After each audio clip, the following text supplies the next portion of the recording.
يا أيها الذين آمنوا إذا نودي للصلاة من يوم الجمعة فاسعوا إلى ذكر الله.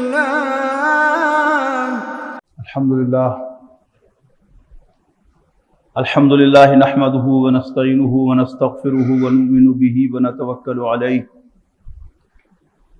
ونعوذ بالله من شرور أنفسنا ومن سيئات أعمالنا من يهده الله فلا مضل له ومن يضلله فلا هادي له ونشهد أن لا إله إلا الله وحده لا شريك له ونشهد أن سيدنا محمدا عبده ورسوله أرسله بالهدى ودين الحق ليظهره على الدين كله وكفى بالله شهيدا فصلى الله عليه وسلم تسليما كثيرا كثيرا أما بعد فأعوذ بالله من الشيطان الرجيم بسم الله الرحمن الرحيم الحمد لله الذي له ما في السماوات وما في الأرض وله الحمد في الآخرة وهو الحكيم الخبير.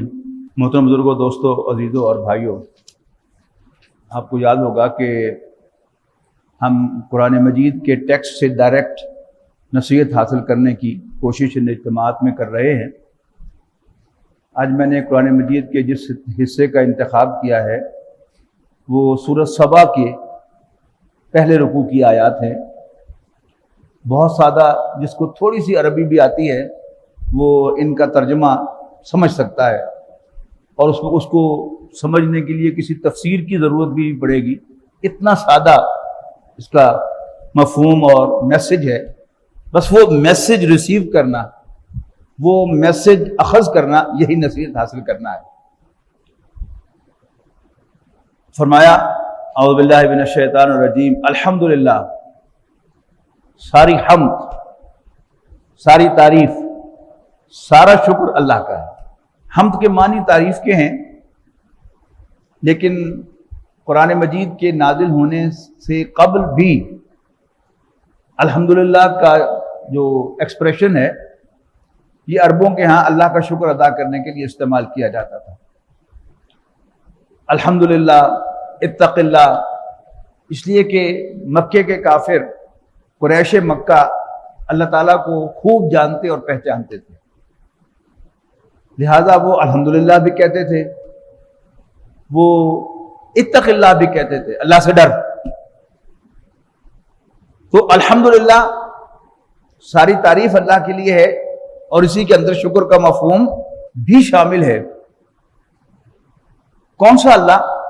الذی لہ ما فی السماوات و ما فی الارض، کہ جس کا ہے سب کچھ جو آسمانوں میں ہے اور زمین میں. یہ قرآن مجید کا محاورہ ہے اس کائنات کے لیے. السماوات والارض، آسمان جمع کے صیغے میں اور الارض واحد کے صیغے میں. تو اس کائنات میں جو کچھ ہے وہ اسی کا ہے. وہ اس پوری کائنات کا مالک ہے، مجموعی طور پر بھی اور فریکشنز کے اندر بھی وہ ہر چیز کا مالک ہے. یعنی وہ میرا مالک بھی ہے، اس کائنات کا مالک بھی ہے، زمین کا مالک بھی ہے، زمین پر بسنے والے تمام انسانوں کا مالک بھی ہے، اور حیوانوں کا مالک بھی ہے، درختوں کا مالک بھی ہے، میرا مالک بھی ہے. اور پھر اس میں فردر فریکشن کریں گے تو میرے ایک ایک بال کا مالک بھی وہی ہے، میرا ایک ایک سانس بھی اسی کی اجازت سے آتا ہے. اس میں جتنا ہم گہرے سوچتے چلے جائیں گے اللہ تعالیٰ کی ایک ہیبت ہمارے دلوں پر قائم ہوگی کہ وہ ہر چیز اسی کی ہے، میرا کچھ نہیں ہے. وَلَهُ الْحَمْدُ فِي الْآخِرَةِ، اور آخرت میں بھی اسی کی حمد ہے. دنیا میں بھی اسی کی حمد ہے اور آخرت میں بھی اسی کی حمد ہے. دنیا میں بھی اسی کی بادشاہی ہے، آخرت میں بھی اسی کی بادشاہی ہے. فرق کیا ہے کہ دنیا میں اس کی بادشاہی ظاہر نہیں ہو رہی، لیکن آخرت میں تو اتنی ظاہر و باہر ہوگی کہ کہا گیا کہ اس دن پوچھا جائے گا لمن الملک اليوم، بتاؤ بھلا آج کس کی بادشاہی ہے، اور پھر آواز آئے گی للہ الواحد القہار، اللہ واحد و قہار کی بادشاہی ہے، اور اس دن یہ بادشاہی ہر ایک کو نظر آئے گی، اس دن کوئی اس بادشاہی کا انکار نہیں کر سکے گا۔ آج تو اللہ نے اختیار دیا ہے نا، کوئی اللہ تعالیٰ کو ماننے سے انکار کر دے، کوئی اس کی بادشاہی کو ماننے سے انکار کر دے، کوئی اس کو مالک ماننے سے انکار کر دے۔ یہاں کیونکہ امتحانی زندگی ہے، اللہ تعالیٰ نے اختیار دیا ہے، لیکن حق کیا ہے، سچی بات کیا ہے؟ اس دنیا میں بھی حمد اللہ ہی کی ہے اور آخرت میں بھی حمد اللہ ہی کی ہے۔ اس دنیا میں بھی بادشاہی اسی کی ہے اور آخرت میں بادشاہی اسی کی ہے۔ وَهُوَ الْحَكِيمُ الْخَبِيرُ، اور وہ حکمت والا، دانا اور خبیر ہے، ہر چیز سے خبردار ہے، اسے ہر چیز کی خبر بھی ہے اور پل پل کی خبر بھی ہے۔ یہ دو ڈائمینشن ہوتی ہے خبر کی، کہ جو تبدیلیاں رونما ہو رہی ہیں وہ بھی اس کے علم میں ہے، اور ہر چیز کی خبر بھی اسے ہے کہ وہ کیا ہے اور اس میں کیا تبدیلی آ رہی ہے، یہ سب اس کو معلوم ہے۔ اچھا، اب اللہ تعالیٰ کا علم ہر چیز پر وسیع ہے، اور بحیثیت مسلمان ہم اس کو جانتے ہیں کہ اللہ تعالیٰ سب کچھ جاننے والا ہے، لیکن کہیں کہیں قرآن مجید میں اس کے مختلف پہلو کھول کھول کر بیان کیے جاتے ہیں، تو پھر بات جو ہے وہ ذرا اور واضح ہوتی ہے، اور اللہ تعالیٰ کا تعارف جو ہے وہ ہمارے سب کانشیس سے کانشیس میں آتا ہے۔ یعلم ما یلج فی الارض وما یخرج منہا، جو کچھ بھی زمین میں داخل ہوتا ہے وہ اسے بھی جانتا ہے، اور جو کچھ زمین میں سے نکلتا ہے اسے بھی جانتا ہے۔ اب زمین میں کیا کچھ داخل ہوتا ہے، کون سا بیج ہم نے زمین کے اندر داخل کیا ہے، گندم کا، چاول کا، کھجور کا، آم کا، اس کو معلوم ہے۔ کتنا پانی زمین میں جذب ہوا ہے یہ بھی اس کو معلوم ہے۔ کون کون سے نمکیات زمین کے اندر جذب ہوئے ہیں وہ بھی اس کو معلوم ہے، اور کون کون زمین میں دفن ہوا ہے یہ بھی اس کو معلوم ہے۔ وما یخرج منہا، اور جو کچھ اس میں سے نکلتا ہے یا نکلے گا وہ بھی اس کو معلوم ہے۔ اب کیا کچھ زمین میں سے نکلتا ہے، یہ سارے زمین میں سے اگنے والے جتنے نباتات ہیں، پودے، یہ سب اس کو معلوم ہے۔ اور پھر قیامت کے دن زمین کے سارے خزانے زمین نکال کے باہر پھینک دے گی، جن میں انسان بھی ہوگے کہ جو قبروں سے نکل کر باہر آ جائیں گے۔ اور پھر زمین میں چھپے ہوئے بہت سے خزانے ہیں، یہ پیٹرول جو ہم استعمال کر رہے ہیں، یہ گیس جو ہم جلا رہے ہیں، یہ کہاں ہے؟ یہ سب زمین کے خزانے ہیں، اللہ تعالیٰ نے چھپائے ہوئے ہیں میرے اور آپ کے استعمال کرنے کے لیے۔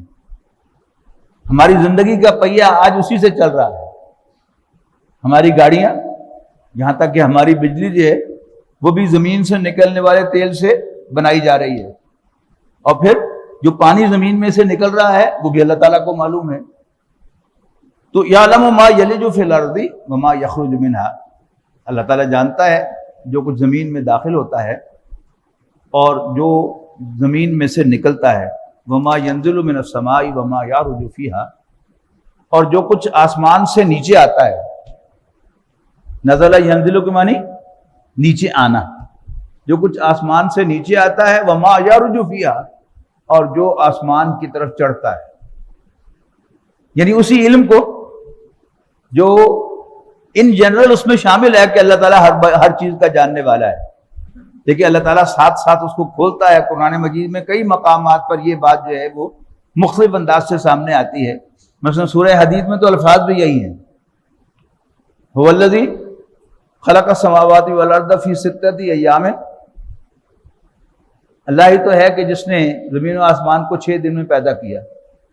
یعلم ما یلج فی الارض وما یخرج منہا وما ینزل من السماء وما یعرج فیہا وہو معکم اینما کنتم، وہاں ایڈ کیا کہ وہ تمہارے ساتھ ہوتا ہے جہاں کہیں تم ہوتے ہو، واللہ بما تعملون بصیر، اور وہ تمہاری ساری حرکتوں کو دیکھ رہا ہوتا ہے۔ یہاں کیا فرمایا؟ یعنی یہ کہنے کے بعد کہ جو کچھ زمین میں داخل ہوتا ہے، جو کچھ اس میں سے نکلتا ہے، جو آسمان کی طرف چڑھتا ہے، جو آسمان سے نازل ہوتا ہے، وہ سب اللہ کے علم میں ہے۔ یہاں ہمارے لیے بڑی تسلی کا کنکلوژن ہے، وَهُوَ الرَّحِيمُ الْغَفُورُ، وہ بخشنے والا مہربان ہے۔ اس لیے کہ اگر ہم اللہ تعالیٰ کے علم کو اس پہلو سے دیکھتے دیکھتے جب یہ دیکھیں گے کہ اللہ تعالیٰ میری ساری کرتوتوں سے واقف ہے، چھپ کر کیے ہوئے میری حرکتیں بھی اسے معلوم ہے، اور ان پبلک ان اوپن کی ہوئی حرکتیں بھی اسے معلوم ہے، اور یہ تو اللہ تعالیٰ کی ستاری ہے نا کہ وہ بڑا پردہ پوش ہے، جس کی وجہ سے میں آپ کو منہ دکھا سکتا ہوں، آپ مجھے منہ دکھا سکتے ہیں۔ اگر اللہ تعالیٰ ہمارے وہ راز کھول دے تو پھر ہمیں سے کوئی شاید کھڑے کھڑے مر جائے۔ میرے سارے راز اللہ تعالیٰ کو معلوم ہے، لیکن ایک کیا کہنا چاہیے کہ سہارا کیا ہے، وہ الرحیم الغفور، اور وہ رحم فرمانے والا، بخشنے والا۔ تو ایک امید ساتھ ساتھ دلا دیتا ہے اللہ تعالیٰ۔ یہ بات سورہ شورا میں آئی ہے کہ تمہیں جو کچھ بھی دنیا میں تکلیف پہنچتی ہے یہ تمہاری اپنی کرتوتوں کی وجہ سے پہنچتی ہے۔ وَيَعْفُو عَنْ كَثِيرٍ، جبکہ اللہ تعالیٰ تمہاری بہت سی باتوں سے درگزر فرماتا ہے۔ یعنی اگر ہماری حرکتوں پر اللہ تعالیٰ ہمیں سزا دینے لگے تو شاید ہم میں سے کوئی سروائیو بھی نہ کر سکے، لیکن جو کچھ بھی تم پر مصیبت آتی ہے تمہاری اپنی حرکتوں کی وجہ سے آتی ہے۔ وَيَعْفُو عَنْ كَثِيرٍ، جبکہ اللہ تعالیٰ تمہاری بہت سی باتوں سے صرف نظر کرتا ہے، درگزر کرتا ہے۔ وَقَالَ الَّذِينَ كَفَرُوا، کافر کہتے ہیں لا تَأْتِينَا السَّاعَةُ، ہم پر قیامت نہیں آئے گی۔ یعنی اللہ تعالیٰ پر ایمان ان جنرل انسانوں کے دل میں پایا جاتا ہے، یعنی مختلف مذاہب، یعنی مسلمان، عیسائی اور یہودی، یہ تو حضرت ابراہیم علیہ السلام کے ماننے والے ہیں اور ان کی تعلیمات کو ان جنرل مانتے ہیں، اللہ کو مانتے ہیں، آخرت کو مانتے ہیں، نبوت اور رسالت کو مانتے ہیں۔ لیکن باقی جو مذاہب ہیں اگر آپ ان پر بھی غور کریں تو ہر مذہب میں کسی بڑی ہستی کو ماننا جو ہے یہ مذہب کا لازمی جز ہے۔ وہ کیا ہے؟ اللہ تعالیٰ ہی کی کوئی شکل ہے جس کو نوع انسانی ان جنرل ماننے والی ہے، اور مذاہب کے اندر ایک نیکی اور برائی کا تصور بھی ضرور ہوتا ہے، اور پھر اکاؤنٹیبلٹی کا تصور بھی ضرور ہوتا ہے۔ وہ تصورات جو ہیں وہ عملی شکل میں آتے ہیں تو مختلف ہو جاتے ہیں، جب ان کی تشریح سامنے آتی ہے تو وہ مختلف ہوتی ہے۔ کوئی ایک جنم، دوسرا جنم، اس طرح کی طرف جو ہے وہ ہندو مت میں لے جائے گا کہ جو نیک ہیں ان کو اللہ تعالیٰ کسی اور جنم میں لے کے جائے گا اور وہاں ان کو عیش ہوگی، اور جو برے ہیں ان کو کسی ایسے جنم میں لے جائے گا کہ جہاں انہیں اصل میں وہ تصور کیا ہے؟ وہ آخرت کا یا اکاؤنٹیبلٹی کا تصور ہے۔ تو لیکن کافر جو ہیں، یعنی مکے کے کافر یہاں سامنے مراد ہیں، یا آج کے ایتھیسٹ وہ مراد ہیں، وہ کیا ہیں؟ وہ کہتے ہیں کہ لا تأتینا الساعہ، ہم پر قیامت نہیں آئے گی۔ قل بلا وربی، نبی اکرم صلی اللہ علیہ وسلم سے کہا جا رہا ہے اے نبی کہو کیوں نہیں، میرے رب کی قسم ہے، لتاتینکم، وہ تم پر لازماً آئے گی، عالم الغیب لا یعزب عنہ مثقال ذرۃ فی السماوات ولا فی الارض ولا اصغر من ذلک ولا اکبر الا فی کتاب مبین۔ اے نبی کہہ دو کہ نہیں، مجھے میرے رب کی قسم ہے، البتہ آئے گی تم پر عالم الغیب، یعنی یہ جو ربی کی طرف ہے عالم الغیب، کہ وہ تمہارے پاس آئے گی چھپی اور کھلی باتوں کے جاننے والے کی طرف سے۔ لا یعزب عنہ مثقال ذرۃ فی السماوات ولا فی الارض، اب وہی بات جو پھر دہرائی جا رہی ہے کہ جس سے پوشیدہ نہیں ہے، کیا کیا کیا پوشیدہ نہیں ہے؟ اب لسٹ دیکھیے اس کی، مثقال ذرۃ فی السماوات ولا فی الارض، ذرا برابر بھی کوئی شے، نہ آسمانوں میں نہ زمین میں، ولا اصغر من ذالک ولا اکبر، اور نہ اس ذرے سے چھوٹی اور نہ ہی ذرے سے بڑی، الا فی کتاب مبین، مگر یہ کہ وہ ایک ڈاکیومنٹ کے اندر ریکارڈڈ ہے، ایک کتاب کے اندر لکھی ہوئی ہے، واضح کتاب میں. لیجزی الذین آمنوا وعملوا الصالحات، تاکہ اللہ تعالیٰ بدلہ دے ان لوگوں کو جو ایمان لاتے اور اچھے عمل کرتے ہیں. اللہ تعالیٰ نے یہ جو نظام بنایا ہے اکاؤنٹیبلٹی کا، اس کا ایک اینگل تو یہ ہے کہ جو عام طور پر ہمارے سامنے ہوتا ہے کہ یہ مجرموں کو سزا دینے کے لیے، یہاں اس کا ایک دوسرا پہلو بیان کیا گیا ہے کہ مجرموں کو تو جو ڈیو پنشمنٹ ہے وہ ملنی ہی نہیں ہے. اللہ تعالیٰ نے بہت سی باتوں سے درگزر کرنا ہے، بہت سے ان کے گناہ معاف کرنے ہیں، لیکن جو نیک عمل کرنے والے ہیں ان کو تو چھوٹے سے چھوٹے عمل کا بھی بدلہ ملنا ہے. تو یہاں آخرت کا جو مقصد بیان کیا گیا ہے وہ بڑا دلچسپ ہے کہ لیجزی الذین آمنوا وعملوا الصالحات، تاکہ اللہ تعالیٰ بدلہ دے ان لوگوں کو جو ایمان لاتے اور اچھے عمل کرنے والے ہیں، نیک عمل کرنے والے ہیں. اولئک لہم مغفرۃ ورزق کریم، یہ وہ لوگ ہیں جن کے لیے اللہ تعالیٰ کی طرف سے بخشش بھی ہے اور عزت والا رزق بھی ہے. رزق عام طور پر کسے کہتے ہیں؟ کھانے کو.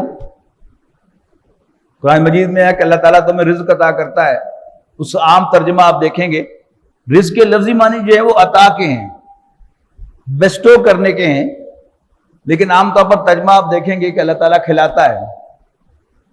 اچھا، اب یہاں آپ نوٹ کیجئے گا کہ رزق کریم یہ کئی مقامات پر آیا ہے.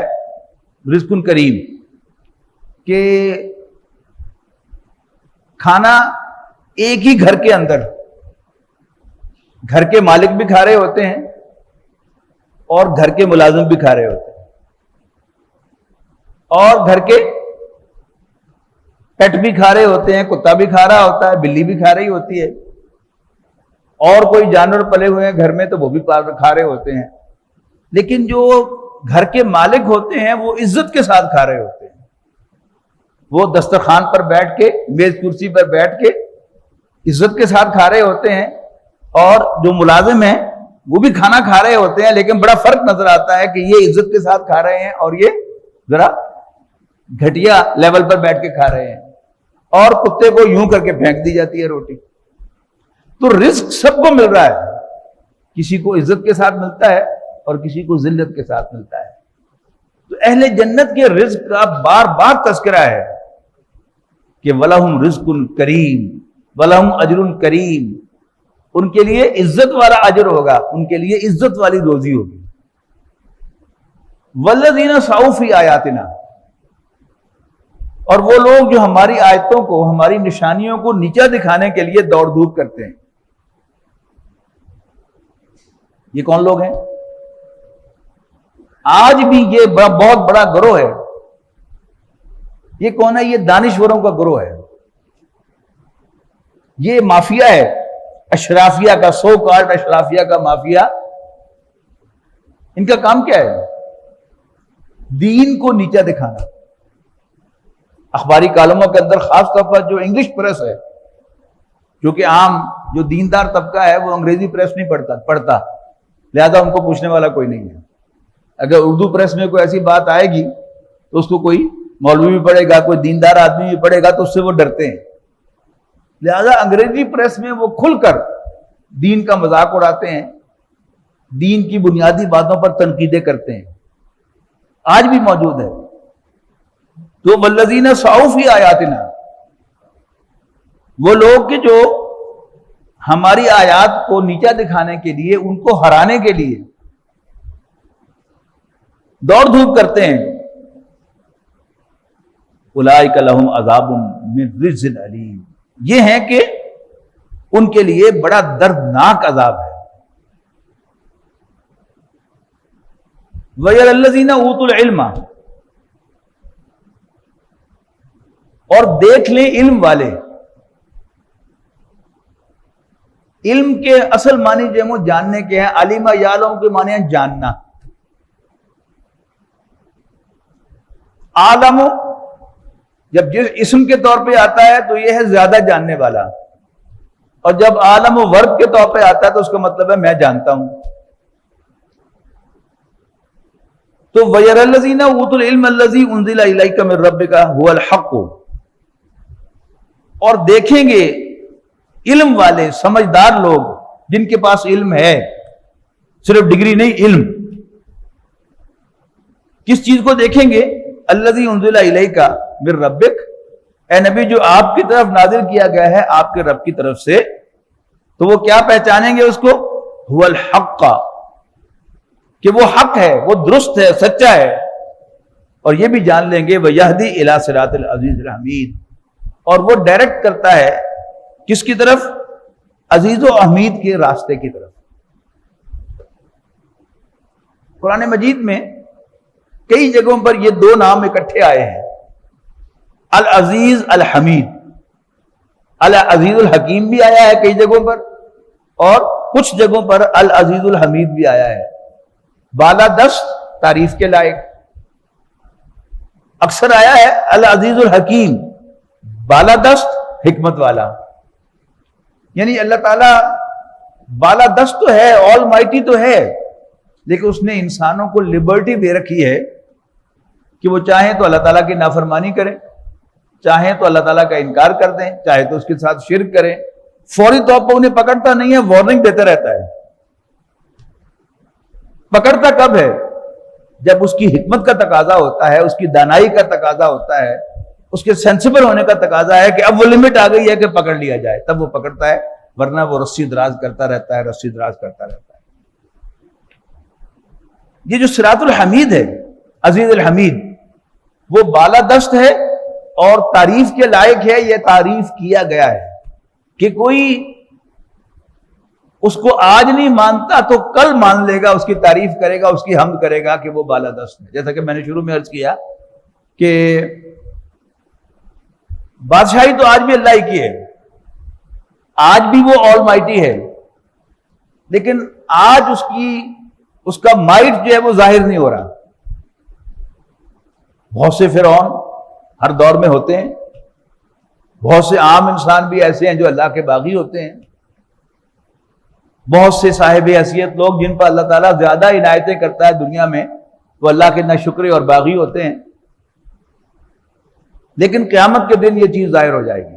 تو آج نہیں تو کل اللہ تعالیٰ کی حمد کریں گے، اللہ تعالیٰ کی تعریف ظاہر ہوگی کہ واقعتاً بادشاہی بھی اسی کی تھی، مائٹ بھی اسی کا تھا، روب بھی اسی کا تھا، اختیار بھی اسی کا تھا، قادر مطلق بھی وہی تھا، اور ہر چیز کا جاننے والا بھی وہی تھا.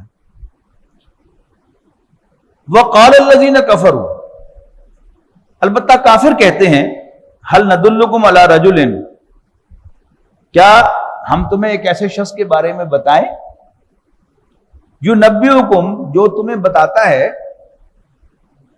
اذا مزقتم کل ممزق انکم لفی خلق جدید. یعنی اس معاشرے میں جہاں نبی اکرم صلی اللہ علیہ وسلم بھی زندہ موجود ہیں، کفار کیا کہہ رہے ہیں؟ حضور صلی اللہ علیہ وسلم کے بارے میں انکار بھی کر رہے ہیں، اور ٹونٹنگ انداز میں وہ رسول اللہ صلی اللہ علیہ وسلم کے بارے میں ایک دوسرے کو بتا بھی رہے ہیں.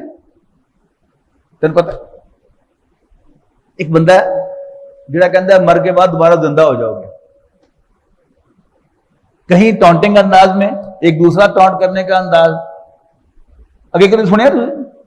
پہلے کبھی سنا ہے کہ مرنے کے بعد کوئی زندہ ہو جائے؟ اب آج کا جو سائنٹیفک مائنڈ کا آدمی ہے وہ کیا کہے گا کہ سیل جب ایک دفعہ ڈیڈ ہو جائے تو وہ دوبارہ زندہ نہیں ہوتا. مسلمان ایک نئی گل کر رہے ہیں، ان سائنٹیفک بات کر رہے ہیں، انہونی بات کر رہے ہیں.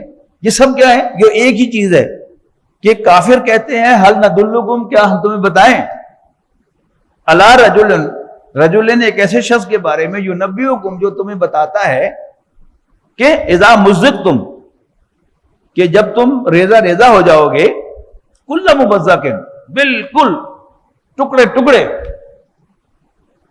انکم لفی خلق جدید، اس وقت تم پھر نئے سرے سے بنائے جاؤ گے.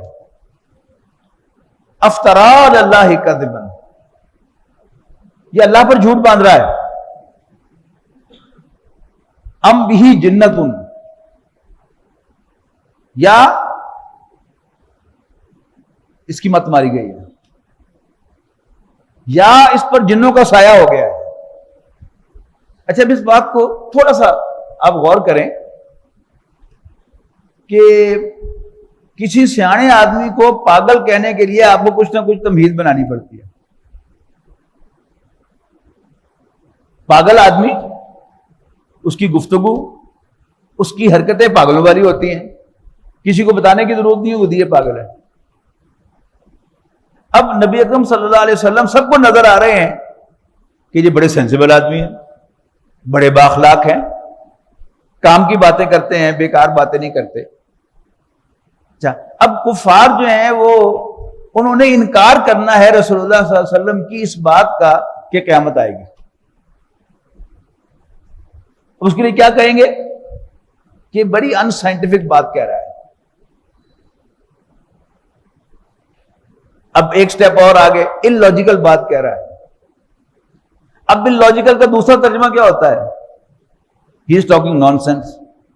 اب جب یہاں پہنچے گی بات تو پھر اگلا بندہ سوچے گا یار سینسیبل آدمی کیا ہم نے کبھی نہیں دیکھے، ہی از ناٹ نان سینس. اب پھر کہیے نہیں نہیں اصل میں اس کی مت ماری گئی، پاگل ہو گیا.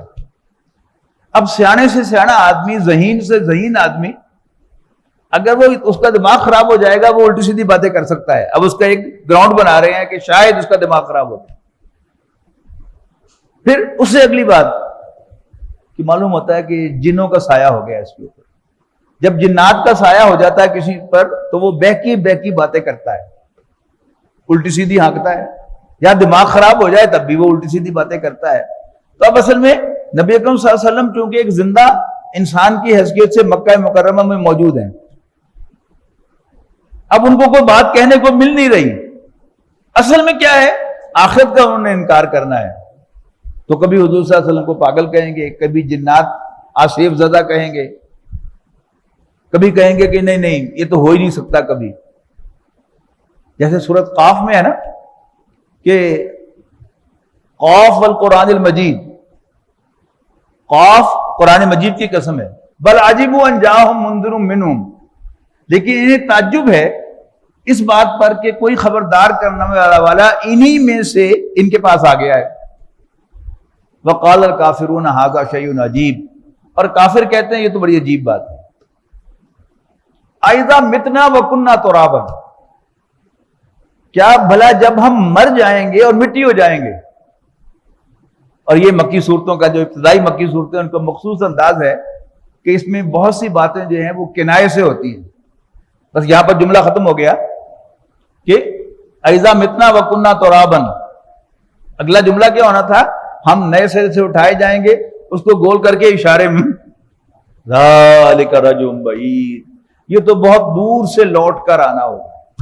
اس کا جواب دیا گیا ہمیں خوب معلوم ہے، نحن عالم ما تنقص الارض منہم، ہمیں خوب معلوم ہے کہ زمین نے ان کے جسموں میں سے کیا کھایا ہے. وعندنا کتاب حفیظ، اور ہمارے پاس بڑا سیکیور ڈاکیومنٹ ہے. ہم زمین کو ایک حکم دیں گے اور وہ سارا کچھ واپس کر دے گی اور وہاں پورا انسان وجود میں آ جائے گا. یہاں فرمایا جا رہا ہے افترا علی اللہ کذبا، یہ اللہ پر جھوٹ باندھ رہا ہے. لیکن آپ کی زندگی کیا ہے؟ آپ سچائی کے پیکر ہیں. آپ کو مکے والوں نے الصادق کا خطاب دیا ہوا ہے. ام بھی جنت، یا اس پر جنوں کا سایہ ہے. بل الذین لا یؤمنون بالآخرۃ فی العذاب والضلال البعید، حقیقت یہ ہے کہ وہ لوگ کہ جو آخرت کو نہیں مانتے وہ عذاب میں پڑے ہوئے ہیں اور وہ گمراہی میں بہت دور نکل گئے. افلم یروا، کیا یہ غور نہیں کرتے؟ الی ما بین ایدیہم وما خلفہم من السماء والارض، کہ جو کچھ ان کے سامنے ہے اور جو کچھ ان کے پیچھے ہے آسمان اور زمین میں سے. ان نشاء نخسف بہم الارض، اگر ہم چاہیں تو انہیں زمین میں دھنسا دیں. اور نسقط علیہم کسفا من السماء، یا اگر ہم چاہیں تو ان پر آسمان سے کوئی ٹکڑا گرا دیں. ان فی ذلک لآیۃ لکل عبد منیب، یقیناً اس میں ایک نشانی ہے ہر رجوع کرنے والے، لوٹنے والے بندے کے لیے. یہ جو لوٹنے والے، رجوع کرنے والے، بہت سے مقامات پر اس چیز کو دل کی طرف ریفر کیا گیا ہے. قلب منیب، قلب سلیم، کہ انسان کا دل اگر صاف ہوگا تو پھر یہ ساری باتیں اس کی سمجھ میں آئیں گی اور ان کا اقرار کرے گا. اور اگر انسان کے دل پر کوئی میل چڑھ جائے گا، کوئی سیاہی چڑھ جائے گی، تو پھر اسے حق نظر نہیں آئے گا. یعنی دل جو ہے اس کو شیشے سے تعبیر کیا گیا ہے. شیشہ جو ہے یہ ویزیبل ہوتا ہے، ٹرانسپیرنٹ ہوتا ہے، لیکن اگر اس پر سیاہی آ جائے، اس پر مٹی کا گرد آ جائے تو پھر اس کی ویزیبلٹی کم ہو جاتی ہے، اور پھر زیادہ تہیں آ جائیں مٹی کی یا دھوئیں کی تو پھر ویزیبلٹی ختم ہو جاتی ہے. انسان کو اللہ تعالیٰ نے جو روح عطا کی ہے اس کے قلب کے اندر، وہ روشنی کا ایک چراغ ہے. یہ قرآن مجید کی مثال ہے. اگر دل صاف ہوگا تو وہ اندر کی روشنی جو ہے وہ انسان کو فیل ہوگی اور صحیح راستہ نظر آئے گا.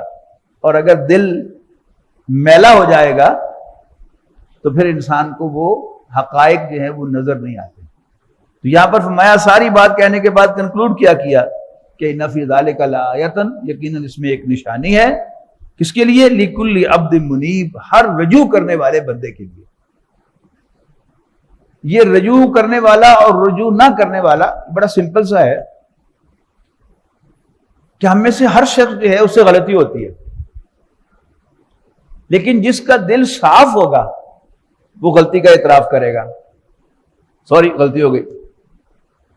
اور جس کے دل پر میل ہوگا، جس میں کوئی تعصب ہوگا، پھر دل ہی کی جو میلیں ہیں ان میں سے ایک میل جو ہے وہ تکبر ہے، ایک میل جو ہے وہ عجب ہے، اپنے آپ کو سمجھنا میں بڑی شے ہوں.